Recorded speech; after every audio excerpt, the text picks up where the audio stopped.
set. Palo Alto had led this set and kept getting away. Coopy, and the block by Williams. 25-22. Yeah, Williams has been playing so well, timed that block just perfectly. Coming out of the back row, when you have a hitter out of the back row, it's very difficult to block it because the ball has to move about 4 to 5 feet before it contacts your arm. So great timing by Ashley Williams. Big turnaround going on right now for Marymount.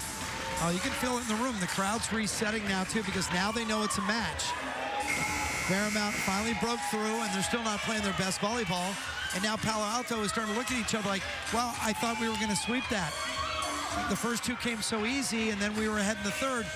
Well, why don't you go call La Costa Canyon and ask them how that turned out?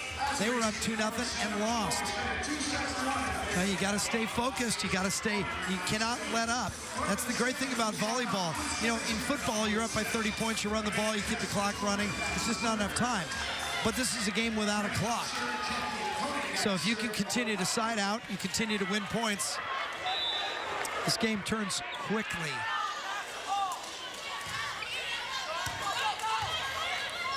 Back set. There's the freshman.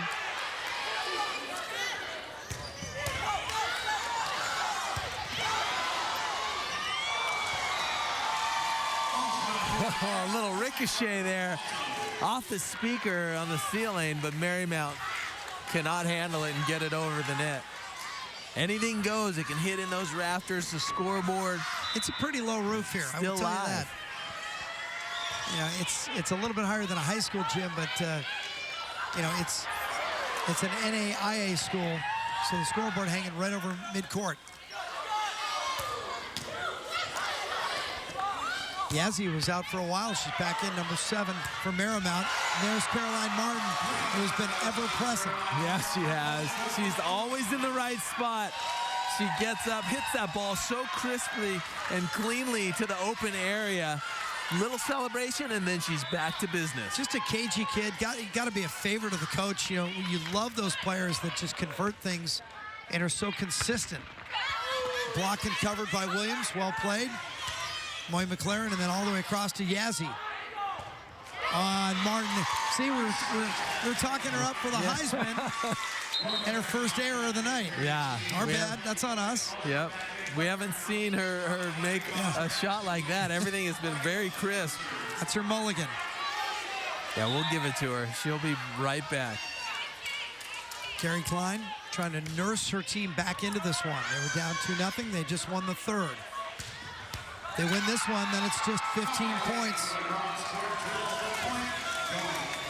Wagenbach just cannot control that ball. Too much power coming out to her left side. She was in the right spot, though.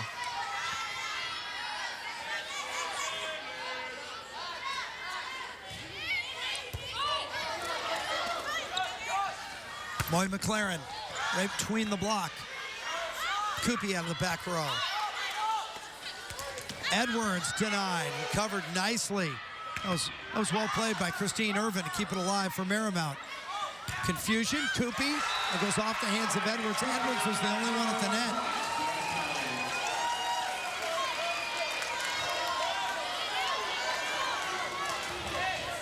How will Palo Alto respond? It's a nice set by Melanie Wade in the backcourt, showing her all-around skills there. Pass the ball well, set the ball well, and then her hitting and blocking goes without saying.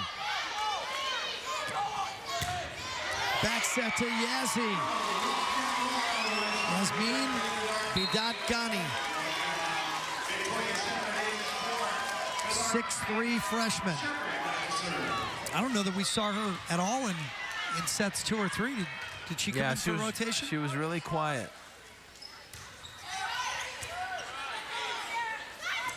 Back set on the run to Wade. Well read and defensed, and again, it was Irvin.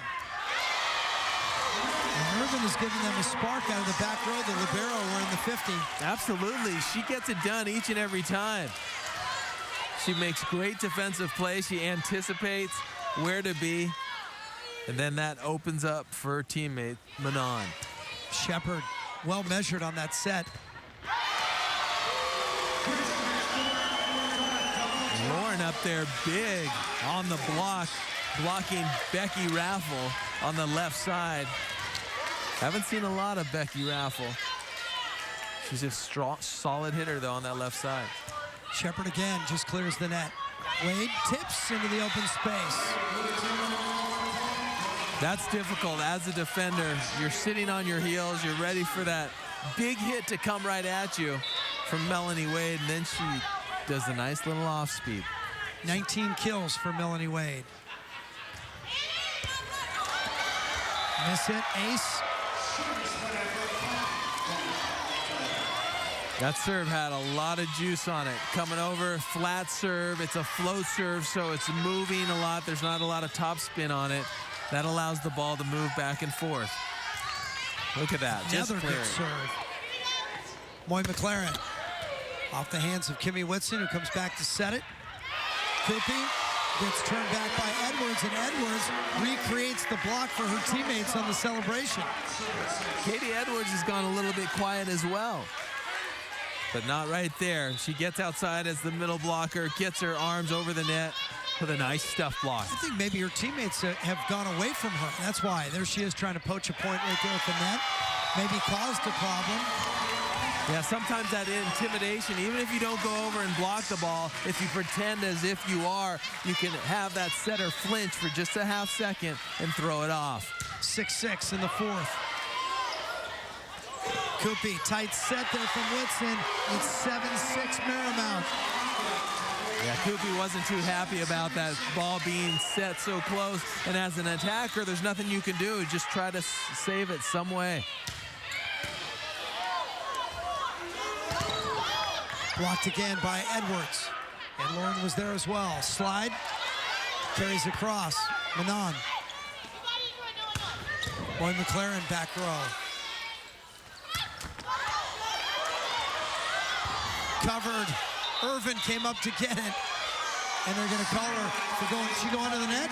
Wow, just her fingertips went under the net, and that is an under violation. She couldn't stop her momentum. No part of your fingers can go under on the other side of the net, under that line. And that's what the call was. Unfortunate on such a great play. Yeah, she came a long way from the back corner all the way to the net. Joust, Koopy and Lauren. Edwards left it short. Tough one there. She's standing still and has to jump and hit that ball. Yeah, it's very difficult if you don't have an approach. As an attacker, you want to get that two-step or a four-step approach so you can get that momentum and turn it up into the air vertically. Palo Alto, I was just about to say, comes back to take the lead, and another service error. It might end up being a great final, but it's not going to be a classic final because of all the errors. It hasn't been a clean match, not to this point anyway. Going and getting it. That was a great effort. Becca Raffle reaching over the scorer's table to keep it in play. Pushed across on three. Koopy to the back corner is Doug. And Knowles couldn't keep it alive. Marymount 9-8. Great dig in the backcourt by Victoria Shepard. That sets up Manon for the outside hit, which she blasts cross court. 12 kills now for Manon. There's Manon catching the defender nice and high. Quick set, Koenig. I haven't seen that wrinkle all night. Koenig down the middle on the quick. Got a lot of weapons on Palo Alto's team. We haven't seen Koenig coming out of that middle, but she does it effectively right there, connecting with the center. Unblocked. Nobody followed her to the net. Been trading points. Moy McLaren dug by Wade. Koopy, back corner. And Koopy is dug by Irvin. Manon covered by Moy McLaren. Back to Manon. Christine Martin, who else?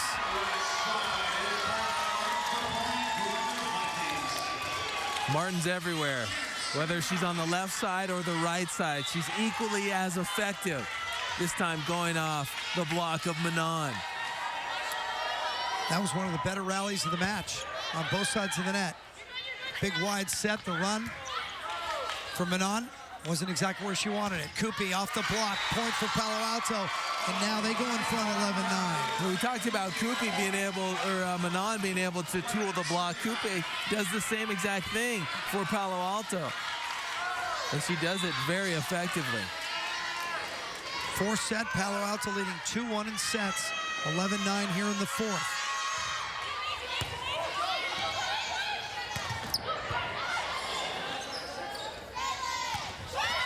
Wade, and Irvin comes in again. Irvin all of a sudden has become a big presence. Double hit again on Palo Alto. Yeah, that was interesting. Melanie Wade came in and kind of shoved the setter and threw that ball off a little bit, then apologized after. Almost another service error there for Marymount, but it climbs across. Irvin comes up on the bump set. How unorthodox is that? You have your libero coming all the way from the back row to bump set for your freshman Yazzie, and it converts for a point. We're level at 11.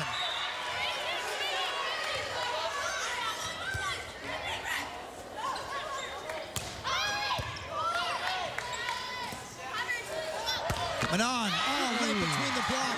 They didn't close the door. It was more like a portal. It was so tight, and she just filled it. She step closes so fast that last two steps, the step close, are lightning fast. It doesn't allow the blocker time to get up and block. And a quick serve by Marymount, but it backfires on them. They tried to catch Pally sleeping. They got the all-clear sign, and so they served quickly. 20 kills officially now for Melanie Wade. Overpass, 21 for Melanie Wade. Yeah, you cannot pass the ball that close to the net with Melanie Wade up there. She's going to make you pay each and every time. 13-12 Palo Alto. They need 12 points for a state championship.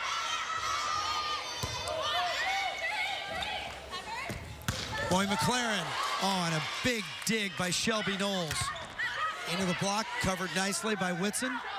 Cross-court back set, double contact, and everybody knew it. And that's just getting a little too cute. Big, loopy cross-court back set. Yeah, she just kind of nonchalantly went in there, didn't come out clean. She knew she threw the ball immediately. Now it's about getting right back up. They went right after her. Irvin. Williams off the hands. Point. Marymount goes from down 13-12 to up 14-13. Right now you can see Marymount playing with a bit more of a sense of urgency. Yes. Palo Alto kind of on cruise control. They have to turn it around if they want to seal this thing up here in 4. And if I'm Palo Alto, I do not want to go to a 5th set. Seen that story before. The D2 final.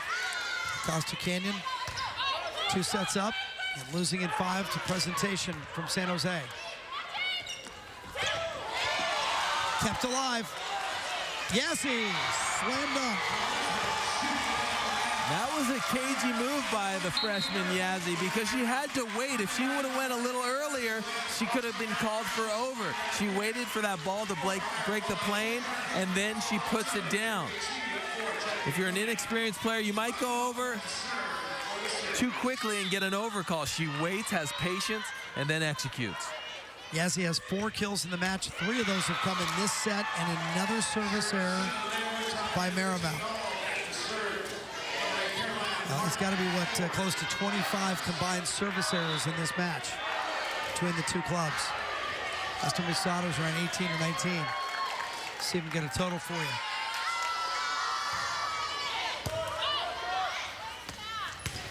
Edwards.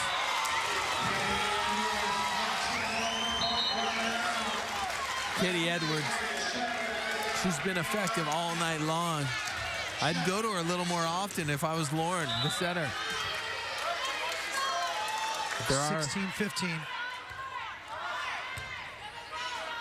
Whitson.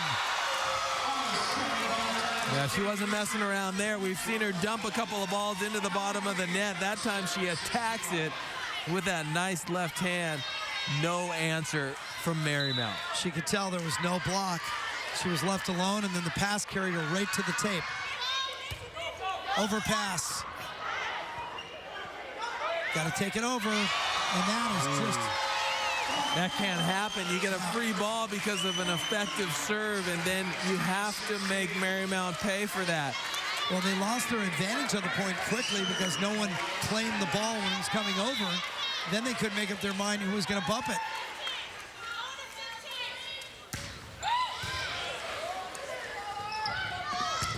Koopy, tooling the block game.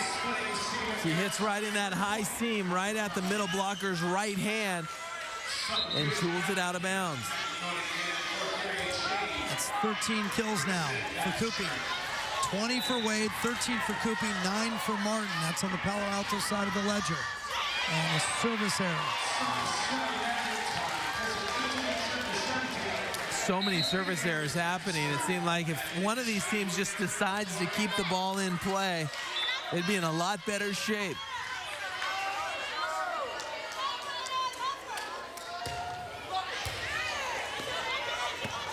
Woodson had to run underneath that set to Koopy and a block.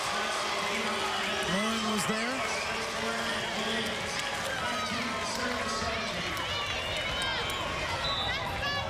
Service errors at this point in the match. Marymount has 13, Palo Alto has 9. Whitson to Koenig. She tried to tip it wide. Get away from the block. Timeout, Palo Alto. 20-17. Marymount. They're 5 points from evening this match at 2 sets apiece. I don't know. This is kind of looking like the Division II championships, almost running back a replay of that up 2 sets and then losing 3 straight. But not just yet, but Marymount definitely in the driver's seat right now to push this thing to a 5th set. And remember that coming into this, Palo Alto hadn't dropped a game in the playoffs. And in fact, they had only played 2 matches where everyone else had played 3. And that's because they got a bye in the first round because their opponent would have come out of Oakland. But the Oakland champ Balboa is a Division III team. So they're left without an opponent, so they got a bye. And then they rolled 3-0 over San Ramon Valley and Menlo Atherton. They weren't even tested, showed up at the state finals, tan, rested, and ready. Yeah, we were in the wondering. first 2 sets, and now it's all turned on them. Yeah, we were wondering how they would respond to some adversity because they have just sailed through it, like you said. Hadn't even dropped a set, where it's been more of a struggle for Marymount. Whitson outside to Koopy. Got to cover her own block. Lauren to Manon. That's twin to twin. That must be nice. They say it's really great to be able to play on the same team, to compete together. They were going to go to Santa Clara together, but they decided not to and head their separate ways. But a quick arm by Manon. No matter where the set is, she can put it away. Koopy. And Koopy had a grimace on her face. She wanted to finish that point. Manon outside, and it's outside the antenna.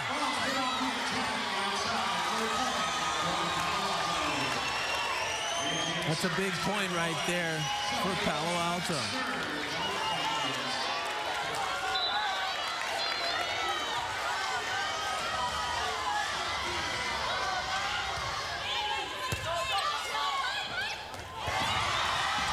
Almost kept alive. Great decision there by Lauren. Lauren Greskovich-Fuller now goes to the service line. 22-18, Marymount, 3 points for making it 2 sets all.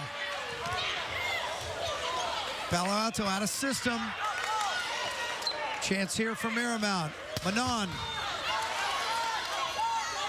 Koopy, cross court, and Doug.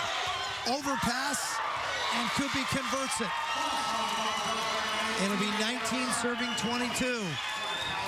Do we have to talk about service errors at this point in this set? It's critical. You got to keep this ball in play. There's been a lot of service errors, you're right. Now it's time to keep it in, give yourself a shot. And there's Wade. That's exactly what Palo Alto does. Keep that ball in right now.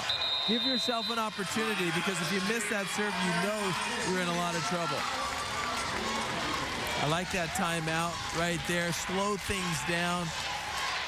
This one definitely going to come down to the wire. So look at Melanie Wade's 22nd kill of the night. And one of the more, well, that was one of the easiest ones she's had all night. Right, nobody up. She's even laughing about it, yeah. Yeah, not only you talked about this Palo Alto team not really being tested through the playoffs, this Marymount team has played together so often. I mentioned it before, but Lanty Moy McLaren, Lauren and Manon Greskovich-Fuller, as well as Christine Irvin, they have never been on a different team since they were 8 years old. They have been on the same team, club team. You know, in the winter when they play club, and in the summertime, it's always on the same team, so they know each other's moves. And they told me the other day, it's just a weird, uncanny feeling. You just know what the other person's doing, and that can translate out here, especially when you're groveling in a state final.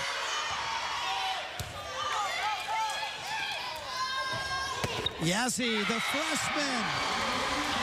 That's 5 kills for her in the match. And 4 of them have come in this set. The freshman in the state final. And we haven't seen her on the left side very often. Usually she's hitting on the right side, it seems, but there she hits up nice, reaches high. 6'3" freshman. 23 serving 20. Bombed. The Marymount folks loved it. Koopy blocked by Williams. 1-on-1. And at the top of the stands, even her uncle, Garrett Anderson, showing some emotion. The place going crazy.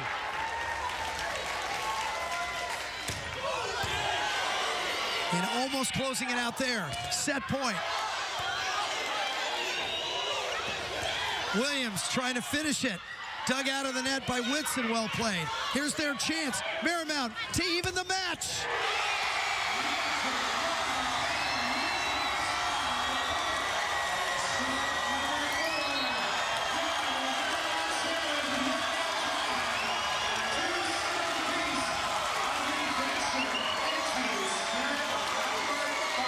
The Division III went to 5. The Division II went to 5, and now the Division I California State Championship will be decided in 5 sets. Palo Alto won the first 2. Marymount scratches back. First one to 15. State champion. This